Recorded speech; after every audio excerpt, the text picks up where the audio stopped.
Everybody, welcome to this webinar on international exchange programs for youth with disabilities and particularly high schoolers. This webinar is presented by the National Clearinghouse on Disability and Exchange, which is a project implemented by Mobility International USA, and it's designed to increase the participation of people with disabilities in all kinds of international exchange between the United States and other countries. We appreciate the support of the State Department, which is responsible for funding the NCDE and making webinars like this possible.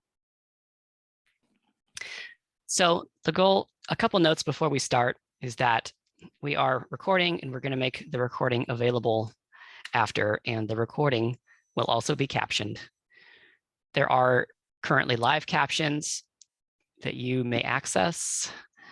And in addition to that, there are interpreters present on this meeting. We ask, in order that everybody can see the interpreters, that you please keep your video off unless you're a panelist or a speaker, or if we let you ask a question at the end, because of course there will be time to ask questions at the end, but otherwise, please keep your camera off.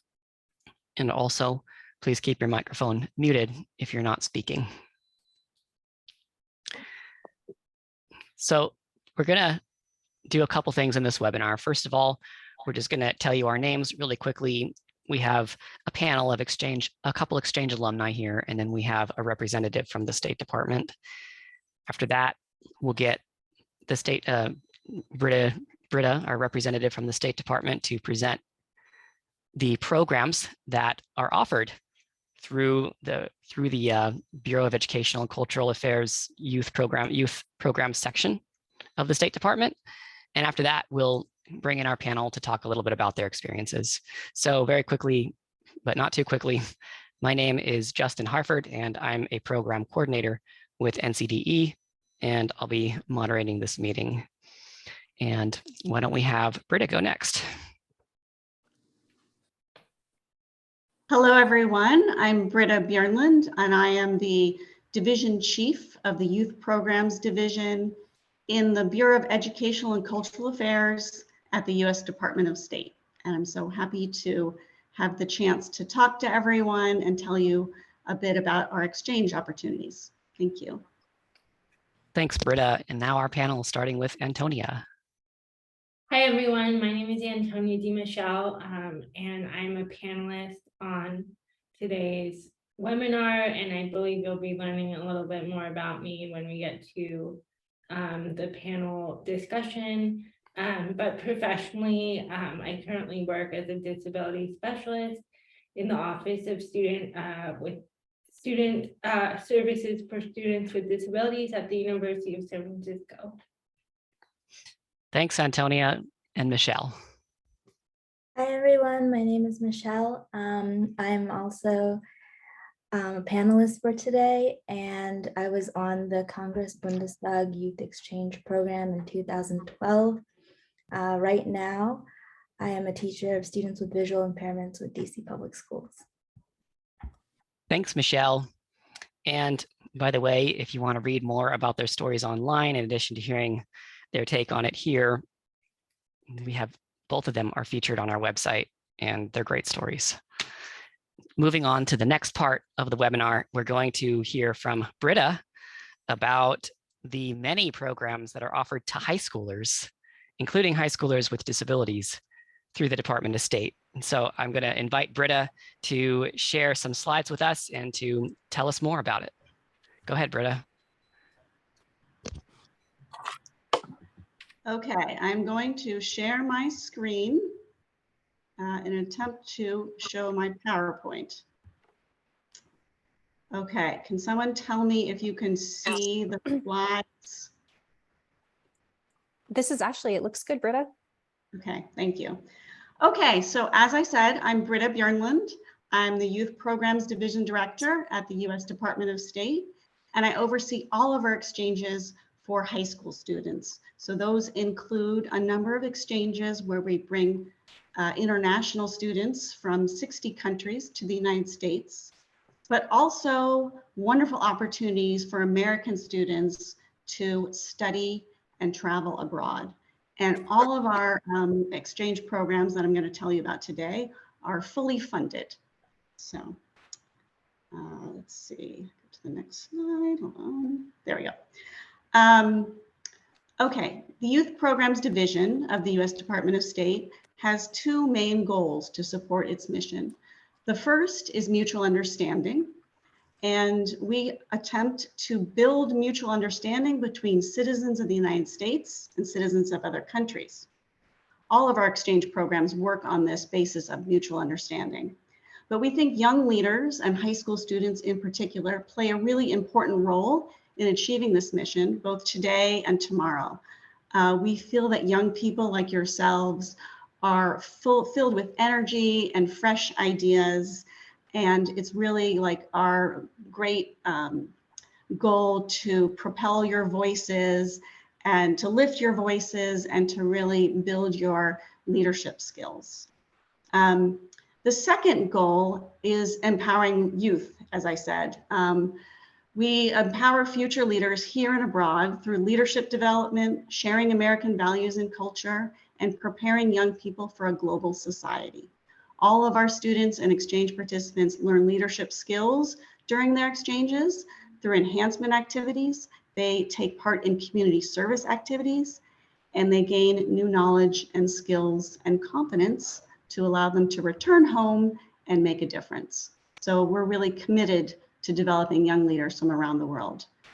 And I forgot to mention that the slide shows two young girls sitting on the floor in front of some different flags, kind of chatting with one another. So I put our diversity, equity, inclusion, and accessibility statement on a slide because our Secretary of State, Antony Blinken, is very committed to DEIA, new DEIA goals, and my bureau has just put together this new statement. So I thought it was important to include it. I guess I will read it.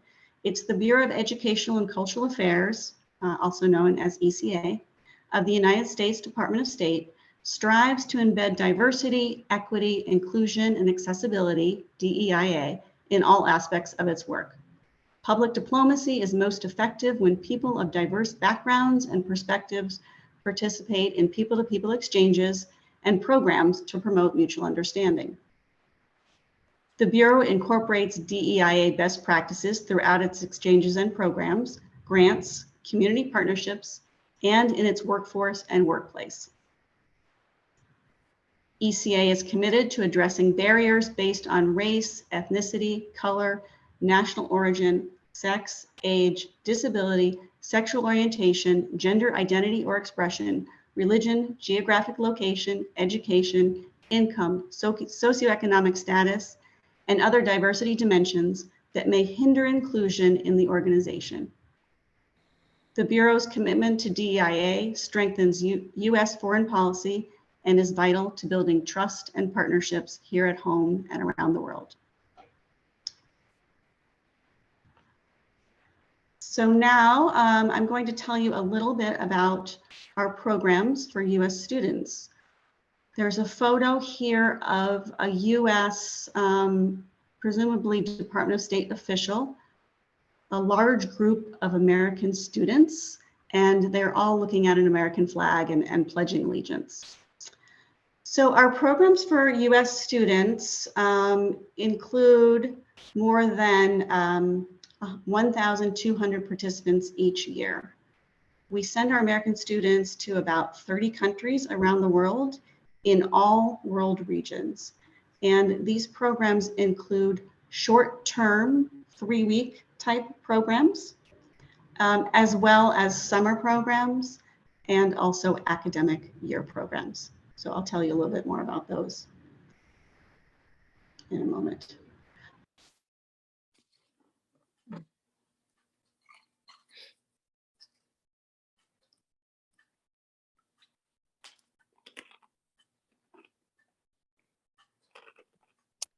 I think Britta's screen may have froze. So Justin, you might want to just pop back on until we get her back. Okay, thanks for letting me know, Ashley. Let me know when you see it pop back on again. So I think what we can go ahead and do is maybe we'll start having our panelists introduce themselves. And after that, and while we wait, and if Britta pops back on, we can have her continue. So on that note, I'd like to start inviting, maybe we'll start with Antonia. I'd like to invite you to introduce yourself, including your disability and your exchange program. Hi, everyone. This is Antonia speaking. I have spastic diplegia cerebral palsy, which, in case you're not familiar, is a neurological disability. And for me, it primarily affects the muscle function in my legs. So the way that I walk. So I walk with crutches and also use a manual wheelchair. And I've been on exchange programs and studied abroad in 12 different countries so far. But today, I'm mainly going to focus on my involvement with an organization called Build On. And with Build On, I've traveled to Mali, Nicaragua, and most recently Senegal, West Africa, to build schools in rural villages. So yeah, that's what I'm mainly going to talk about today, but I do have many other experiences in other parts of the world. I actually first got to know Mobility International USA, mainly when I was in college, because I studied abroad at studied at the University of Oregon. I have a bachelor's degree in international studies with a focus on development in Latin America. And then I went on to live in Santiago, Chile for a couple years after college, did some work in the nonprofit sector, and then most recently went to get my master's degree at the University of San Francisco in higher education administration and student affairs, which led me to my current career path, working as a disability specialist. Thanks. That's a little bit about me. Thank you. Justin, I am back, just so you know. Thanks, Britta. Let's so we don't split this question up, let's have Michelle answer, and then we'll then Britta will complete what you're talking about. Sounds good.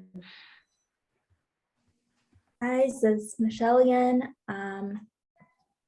I went to Germany, as I previously said, in 2012. And then I went to Taiwan, where I studied abroad in 2016 through the Fulbright program. Did an English assistant teaching program there. I have cerebral palsy as well. And I also have a visual impairment as a result of glaucoma. Yeah, and Thank you. that's pretty much, yeah. Thanks, Michelle. All right, Britta, take it away. Okay, sorry about that. I apologize, everyone. I don't know what happened. Let me try. Okay, Justin, now it's saying I can't. Oh no, let me get you co-presenter privileges. And Michelle and Antonia, I'll ask you to turn your video off just while the slides are up. Thank you. And I'll also turn my camera off too.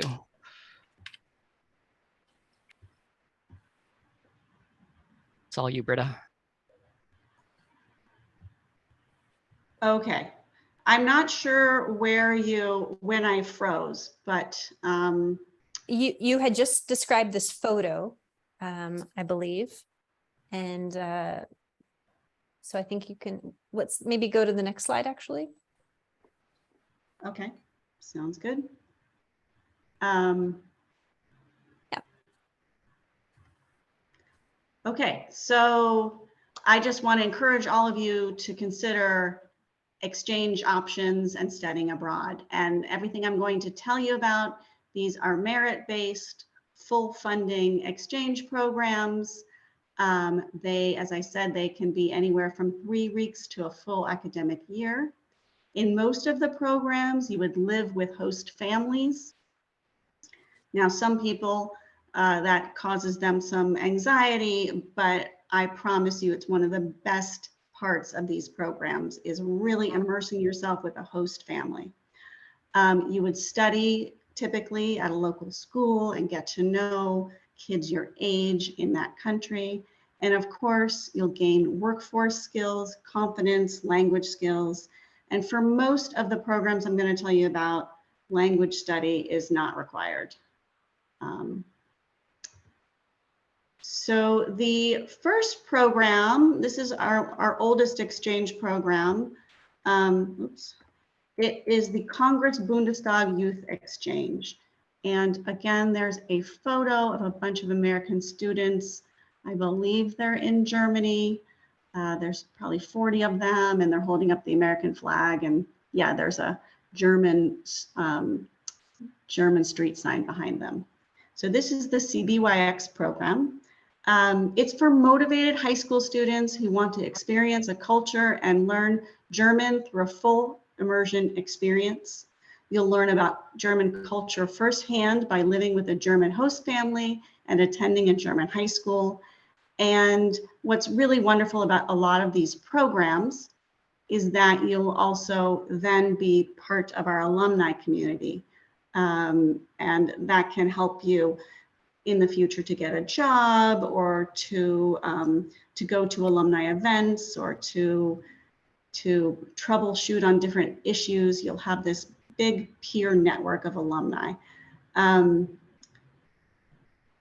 So we have 3 program options for CBYX. There's a high school component, which is about 15 to 18 years old.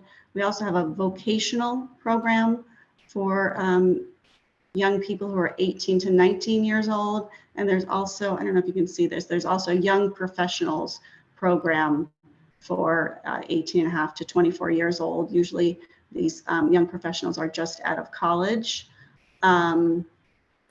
This program includes a month of language classes at the start of the program to kind of get you a little more fluent in German, and then placement in a German school. And then I wanted to mention that all of these programs right now are open, so you can find the application and submit them. For CBYX, the application is due in early December. Britta, this is Ashley. You have a question in the chat box. Someone's asking you to clarify, when you say full funding, does that mean students don't have to pay to participate? Yes, correct. Correct. We used to use the word scholarship student, but it's a little bit different from winning a scholarship. But yes, everything is paid for. Your flight to the country, your stipend for your food, your schooling, your tuition. Yeah, pretty much everything is funded, which is incredible. It's a great opportunity. And to be honest, a lot of people don't know about these opportunities. The second program I'm going to tell you about is Yes Abroad. It's the Kennedy Lugar Exchange and Study Abroad program. This offers full scholarships or funding for American high school students to live and study in the Middle East, Africa, Asia, the Balkans for an academic year. You can get to know Muslim culture firsthand and form lasting friendships with your host family and community. The applications are due in early December, I think December 9th. And the countries that you might travel to include Bosnia-Herzegovina, Bulgaria, Ghana, India, Indonesia, Jordan, Malaysia, Morocco, Philippines, Senegal, Thailand, and Turkey.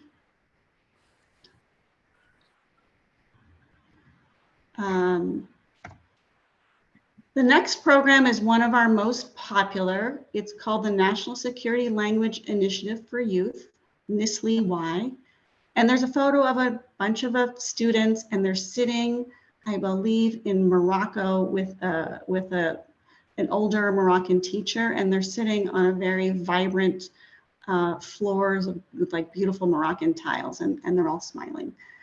I believe that they are in Morocco learning Arabic, if I'm not mistaken. So NSLY, the National Security Language Initiative for Youth, it is a language immersion program that teaches languages that are critical to our national security.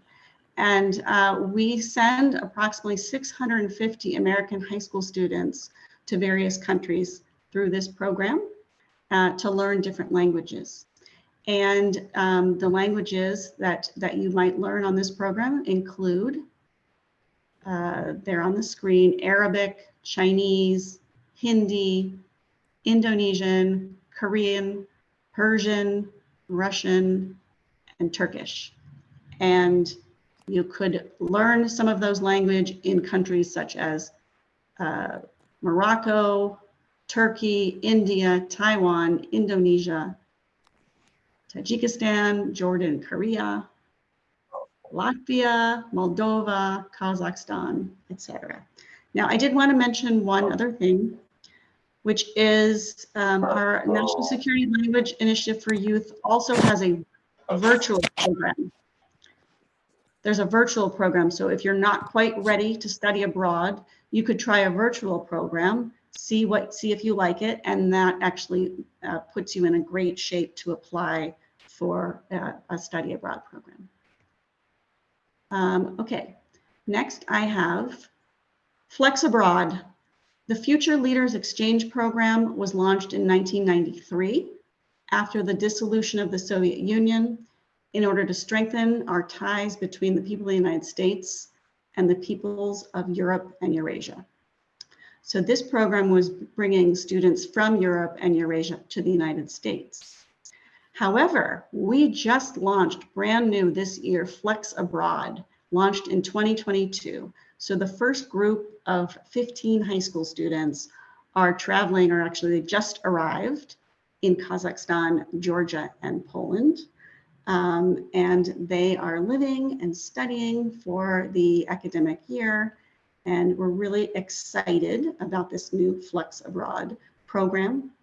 Like our other programs, participants live with a host family, they go to a local school, and they develop leadership skills. This program is also open now, and the deadline to apply is December 7th, 2022. I forgot to describe the picture again. There's a photo of a blind flex student or visual impaired flex student getting off the bus. She's wearing a flex t-shirt, and she's presumably getting ready for American high school. We have another question for you, Britta. Please. One person's asking, all of these programs are for high school students, right? Including NSLY? Yes. They're all for high school students. You should be between the age of 15 and 18. Some students choose to do a program like this as a gap year, but it's really kind of up to you. Is that when you go abroad or when you get accepted, or? I think when you would go abroad, many students decide to do it after they've graduated, but they would want to apply the year prior.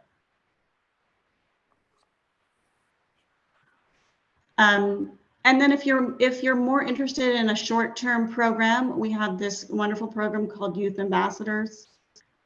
There's a photo of a large group of students all wearing a green shirt, and they're in front of the Washington Monument, and they're all jumping up in the air at the same time. It's one of my favorite photos. Youth Ambassadors, again, are fully funded scholarships for high school students to take part in a 3-week youth leadership exchange program to countries in the Caribbean and South America during the summer. So you can use your Spanish language skills in places like Argentina, Brazil, Chile, Dominican Republic, Ecuador, Paraguay, and others. Although in Spanish, in Brazil, presumably, I think they speak Portuguese there. So this program is a little bit different because intermediate Spanish is required for this program. And we have about 122 slots every year. And this program, the application is due sometime in the late fall. I don't think the group has decided, finalized when that would be due. Okay.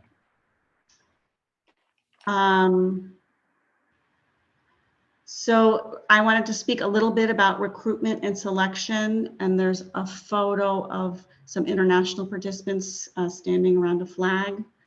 And I'm often asked, like, what do I need to get into this program? And I would just say, you need to be yourself, your best self. The kinds of things we look for are flexibility, curiosity, open-mindedness, a sense of humor, the ability to adapt, motivation for a cross-cultural experience, tolerance for adversity, and the ability to represent the United States. And of course, some academic merit. So we're really looking for motivated kids who are going to enjoy the experience and, you know, really make the most of it. And then a couple of other things. There's a photo of an American host family hugging their student. This is a student I remember very well. He was from the country of Georgia, and he really, really got to know his family very well. Just to spread the word to your families and to your friends' families, every year, the Department of State brings about 2,000 exchange students from 60 countries to the United States to live with host families and attend high schools across the country. So it's the opportunity for your families to host international exchange students. These students globalize classrooms and communities and families. And if you might be interested for next fall or your families, you could learn more at hosting.state.gov. And then I have one last item. I have a photo of Secretary of State Blinken speaking to a room filled with a room full of students, but they are students, American students who have just returned from Germany on the CBWX program. This photo was taken this spring. So I'm going to encourage you to think about applying to intern at the Department of State. We have paid internships. This is a great experience. You could do it in high school. You could do it after high school as a college student or even in graduate school. You get great substantive experience in foreign affairs. You could intern in Washington, D.C. at my office or another office, or you could intern at a U.S. embassy abroad. And to learn more about our intern program, you can go to www.careers.state.gov/interns. We also have a virtual intern program. And to find out more about that, you can go to vsfs.state.gov. And that is it for me. I hope I didn't take up too much time. There's a picture of another large group of happy students with the American and German flag behind them. Thank you. Thanks, Britta. I appreciate it. That was such a great presentation. I've been very rude because all the while that very nice person that you've been hearing who's been asking your questions and helping with the technology is my colleague Ashley Holden, and she's also works on NCDE, and I have glaucoma like Michelle, and so Ashley's also been helping with a lot of visual stuff, which would probably be noticeable to somebody if they could see better. Anyway, the question and answer period, as you can see, starts now, and we're going to go on to the panel. And I've got a bunch of questions here, but your questions are more important than mine. So I'll go ahead and just start asking these questions. And if we get anything in the chat box, you can chat Ashley or you can chat the group, then we can ask your questions. So going back to Antonia and kind of especially talking about your program in high school, how did you end up finding the exchange program that you ended up going on?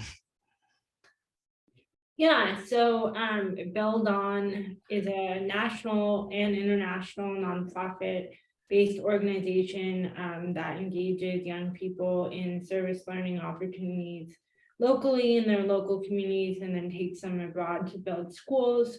So the way that I found Build On was they had a program at my high school that I was very involved in. And the program that I went on to build these schools is called their Trek for Knowledge program. And some previous participants that had been on these school building trips made a presentation during one of our meetings when I was a sophomore in high school. So that's when I first went to Mali, West Africa. So you were involved with Build On, and that presentation was at a Build On meeting. Mm-hmm. Nice. What about you, Michelle? How did you hear about CVYX? I actually found it through a YouTube video one day when I was surfing the web. There was a girl who went to, I believe it was South Korea through Nestle Y. And at that time, as a high schooler, I was into all the K-pop, that type of stuff. And I thought to myself, oh, it's so cool. Like you can study abroad as a high schooler. Like I didn't know that, so and one of my friends had recently just went on a program through the American Field Service, AFS, to Japan. So I felt like, oh, wow, if she could do it, then I can also study abroad. But then I looked online and, I got sticker shock from how much it would typically cost. And so when I found this program, CVYX, I was like, this sounds like the perfect thing. Thanks, Michelle. And how, after you started applying and the process got started, how did you disclose your disability and when? Yeah, I disclosed it throughout the entire process. I believe there was actually a person who's kind of like an application coach who just called me and was like, what are you worried about? And I told her about my disability and she's like, yeah, no, you can still apply. So yeah, they knew about it from the get-go. Nice. What about you, Antonia? How did it go with Build On? I guess they probably knew about it too, because you were in the organization, right? Yeah, so I was already involved in Build On. I had been going to local community service and leadership opportunities in my community for about a year before I applied to go on the Trek for Knowledge trip to Mali. And yeah, I definitely disclosed it. Also very early, I chose to write about it and my experiences with my disability in my application essay, which is a very nuanced and personal choice for a lot of people, but I felt like that was the correct choice for me. And then, yeah, similar to Michelle, we'll talk about this a little bit more later, but there's always things that you kind of have to navigate going abroad with a disability in terms of accessibility and things. And so I was able to kind of talk to the program coordinator throughout the process about how to make things more accessible for me in Mali. And I'm very happy to say that one of the things I had to learn how to do was how I was going to use a latrine toilet in West Africa. And we did find a solution And I've since used that accessibility hack in all the other countries that I've been to where there's latrine toilets. Latrine toilets are the ones where you walk in and it's basically like a pit instead of a toilet that's tall enough you can sit on it. It's basically like sitting on the ground. Yeah, exactly. Nice. Michelle, did you also talk about your disability in your essay? You mentioned throughout your application, but just to confirm. Yeah, I did. I believe there was a question about, adversity. And to me, the disability creates problems, but also makes you kind of like a little hacker in a way, right? Because you have to find ways to make things work. And so I definitely wrote about that. Because I felt like it was important, like even though my disability doesn't define me, it is a very big part of my life. And I feel like if I wasn't writing about it, then I'd be leaving out, a very authentic part of myself. Yeah, that makes a lot of sense. Michelle, what was it like being the only person with a disability on the program when you got on? Or were you? Well, when I didn't disclose it to the volunteers at the airport, I was actually left behind, and I made everybody like have to wait an extra 30 minutes while they were looking for me. So that's, another benefit to choosing to disclose is, in my opinion, better. But once we got to Germany and I was with the cohort, everybody knew about my disability, and they would all constantly ask me like what I needed, if they could do anything to, make my life easier. And so that was great. I felt like every time when I had an issue, it was because I chose not to disclose my disability. And that was usually to either my classmates or, people at the school, just because I wanted to fit in more, I guess, like especially as a high schooler. I didn't want to inconvenience anybody.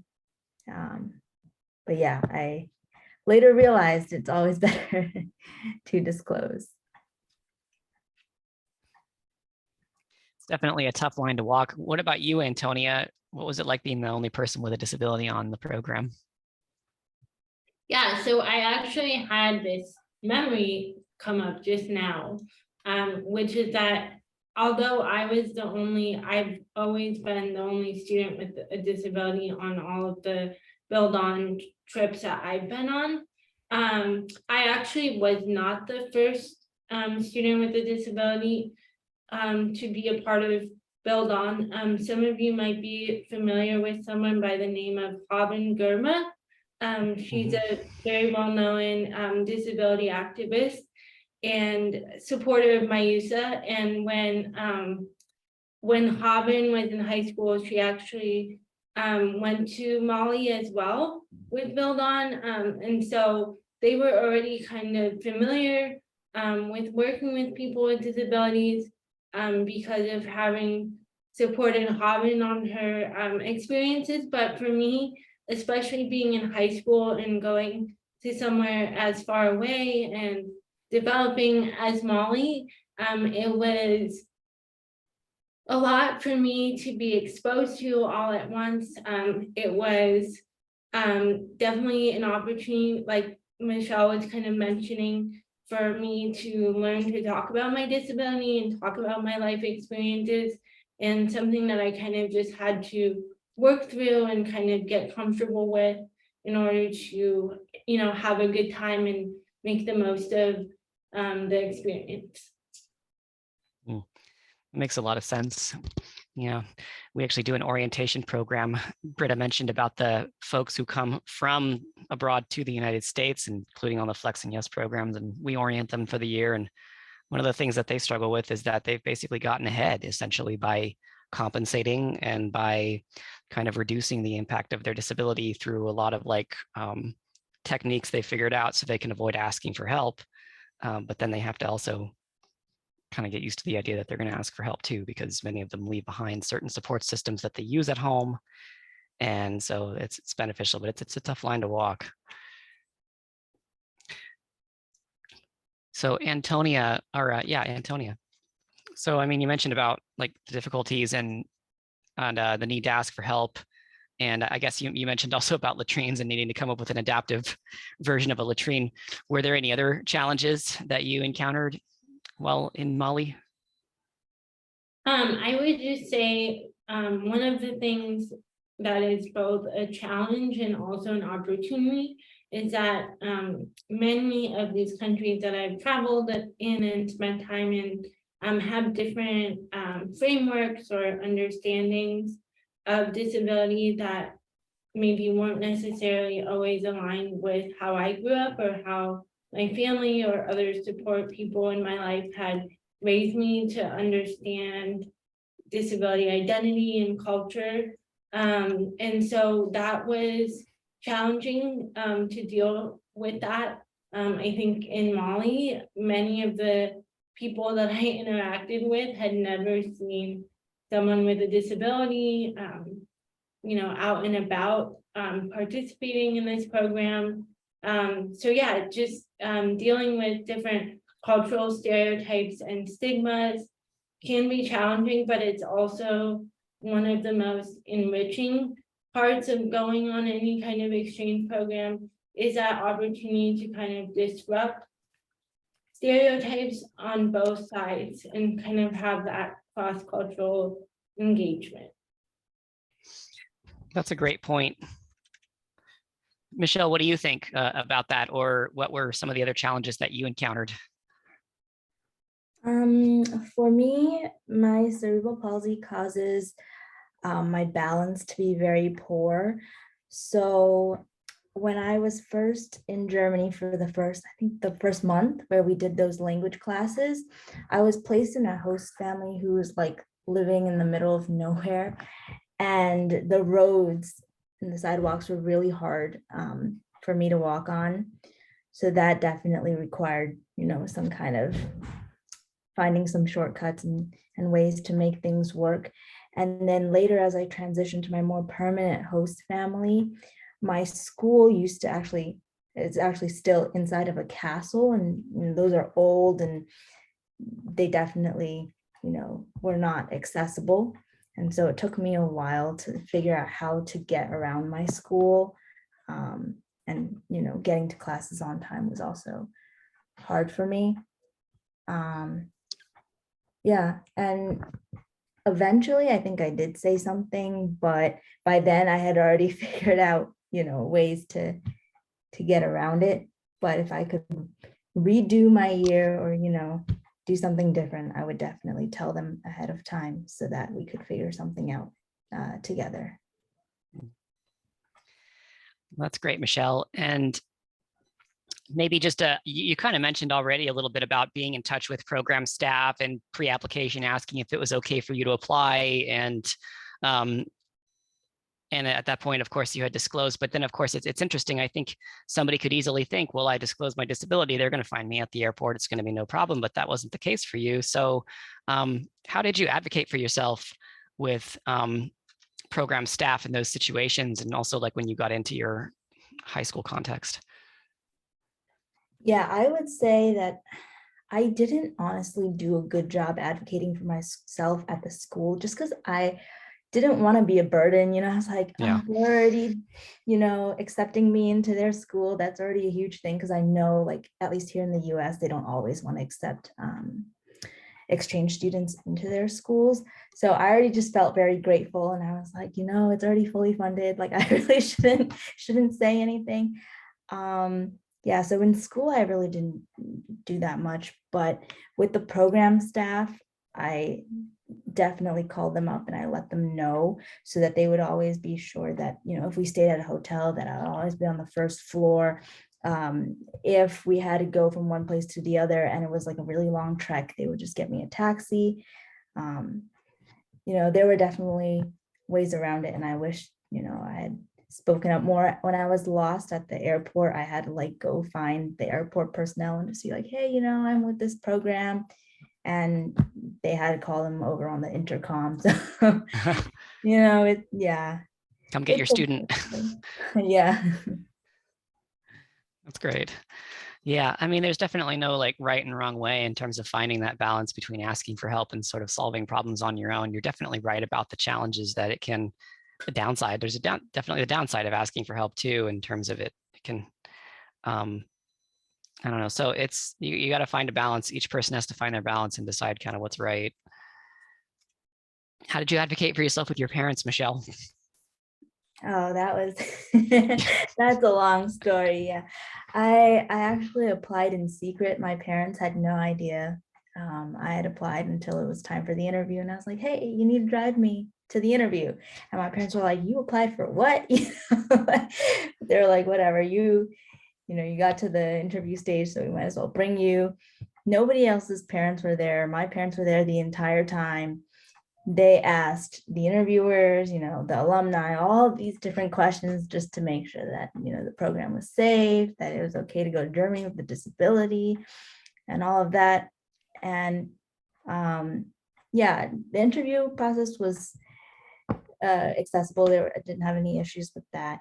But then at some point, my parents had to write a parent recommendation letter.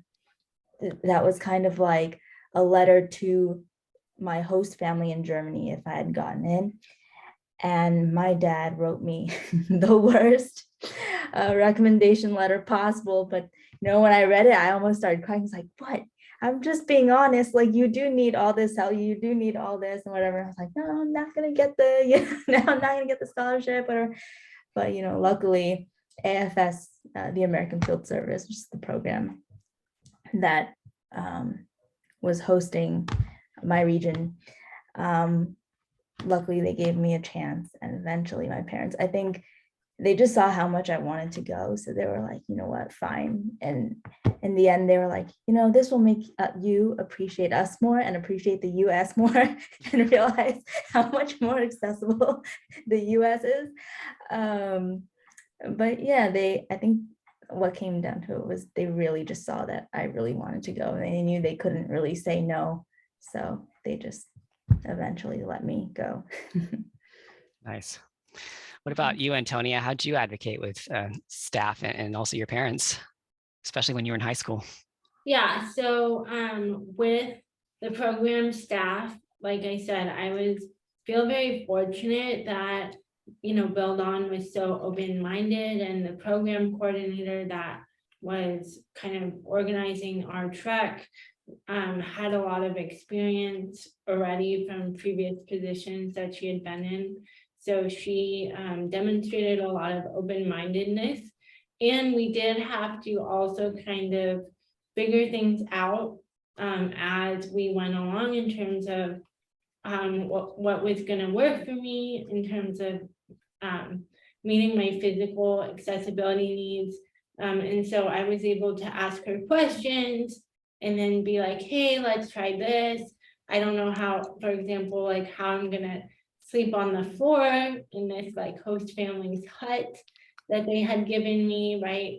And so we kind of figured out different things with like using a cot and stuff and getting around in the village that we were working in. So it was a lot of trial and error, to be honest, and us just kind of dialoguing back and forth and trying new things.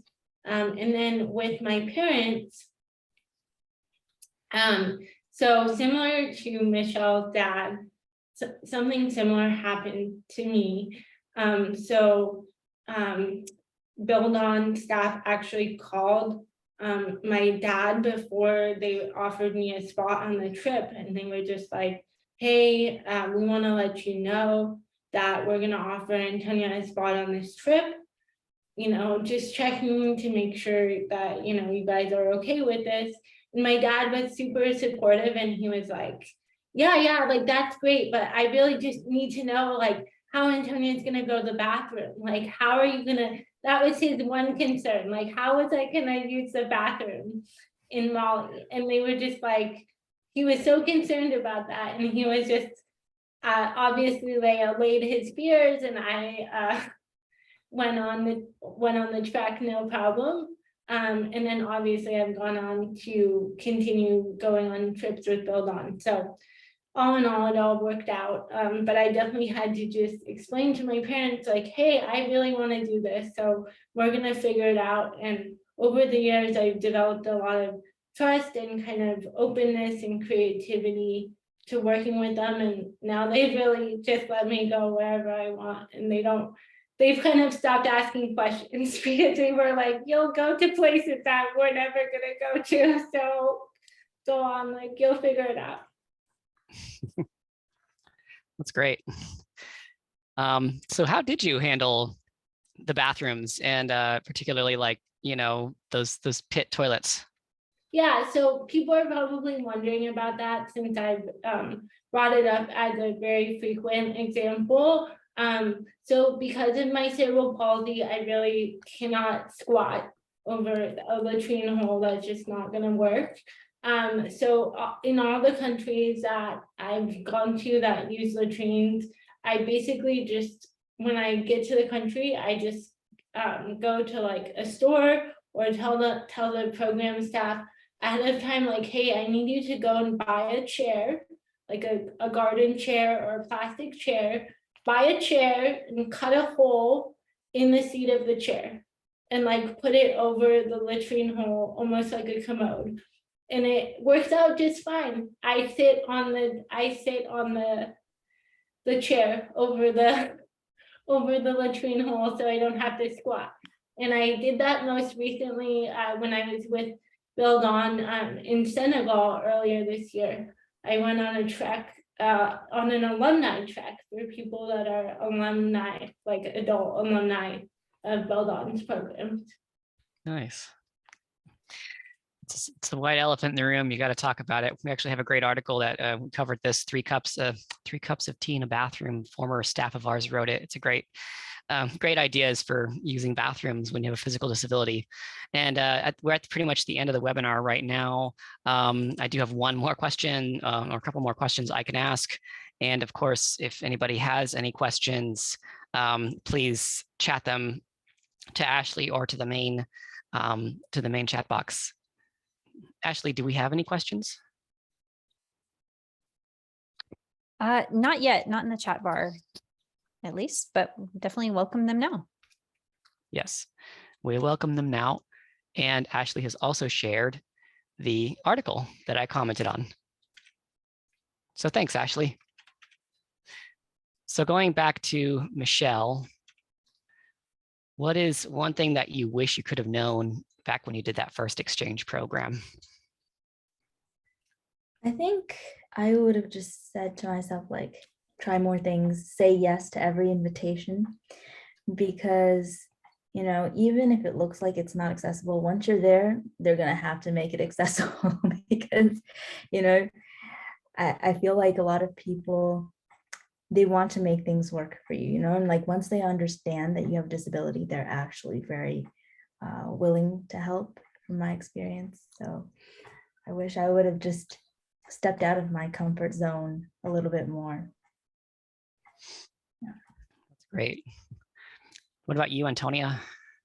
I would say I wish I had like trusted myself a little bit more and been a little bit more self-confident, because I did develop a lot of self-confidence, as the years went by and I went to more countries, which I think is really one of the biggest opportunities of these types of programs. But initially, I just remember being so nervous and having so many questions about how everything was going to work and how my accessibility needs were going to be met.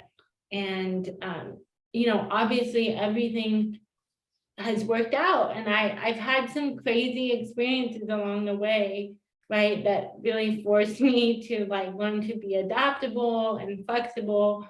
But I really wish I had just believed in myself a little bit more truly, because everyone else around me believed that I could have these types of experiences, but I doubted myself a lot.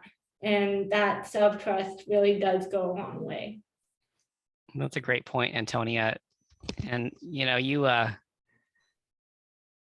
You another program that you did was, and we've been talking a lot about Build On, and you know, you, of course, you said you've moved on to other things like the Jesuit Volunteer Corps. Could you maybe comment a little bit on that as just kind of another opportunity that people might look into? Yeah, so the easiest way to quickly explain JVC is it's run by the Jesuits, which are a Catholic order. So it's like the Peace Corps with a slightly social justice Catholic orientation. And I lived in Chile for 2 years after college.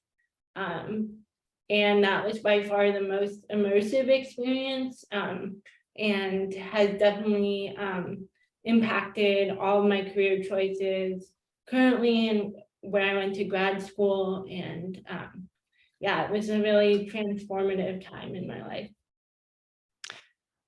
Thanks, Antonia. Does anyone have any questions for our panelists or for Britta?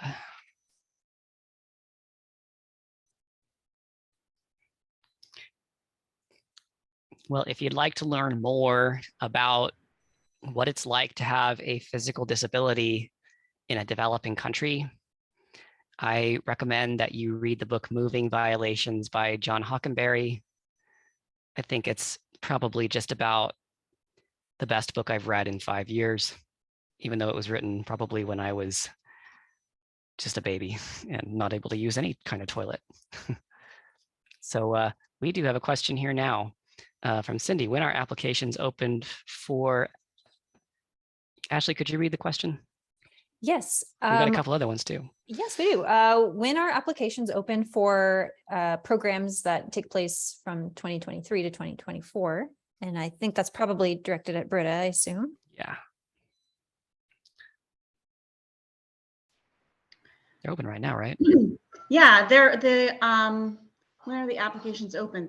Most of them should be open now. So you can either Google the names of the programs, like NISLE Y, or you could go to exchanges.state.gov/high school, and there's a page that lists all of the outbound programs, and then you can link to them. And again, most of them close in early November to early December, so this is like the perfect time to be thinking about it. Thanks, Britta. And I'll go ahead and read the next comment that came through the chat from Elizabeth at World Learning, who's asking, are there any resources or information that could be included prior to applying that would have helped with convincing your parents to go/apply? So what information from the programs, what can programs do? What kinds of information can programs put together for, you know, future students or future applicants' parents? Maybe Antonia or Michelle, any thoughts on, you know, if only your parents had had information about this, they would have felt more less concerned.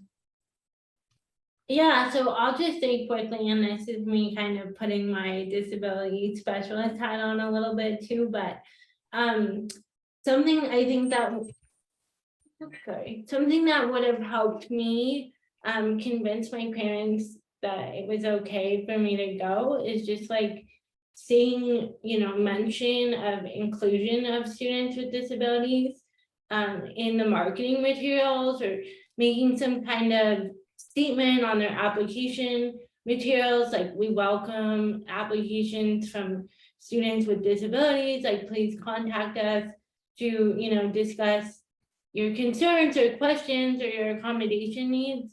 Like that type of simple messaging would go a long way. And I just want to say to Elizabeth in particular that I'm also an alum of an SIT study abroad program through World Learning. So I'm happy to chat with you offline about this question if that would be helpful. That's great advice, Antonia. And Michelle, did you want to interject here? Or, there's more comment from Elizabeth. No, I think Antonia covered it all. I think being able to speak with somebody who has like the same disability, who has gone abroad to that country would be very helpful. I think my parents had their nerves calmed when they were able to speak to the alumni. Yeah, of the programs. And Elizabeth also adds, thank you, Michelle, by the way. Elizabeth adds, since we were talking about deadlines, that the youth ambassadors and the Iraqi Young Leader Exchange Program for US participants are going to open sometime in mid-October, possibly early November. That's another one to apply for.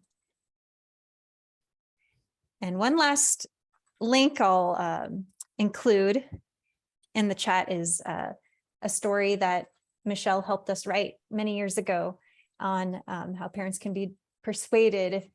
So if you're someone who needs to persuade your parents, maybe show them this article and hopefully they'll follow suit. Thanks, Ashley. And we've also got an article of tips for working with parents that we recently put out as well that may be helpful. So thanks everybody for joining us. If you would like to learn more on how to study or volunteer abroad with a disability, you can contact us, clearinghouse@miusa.org.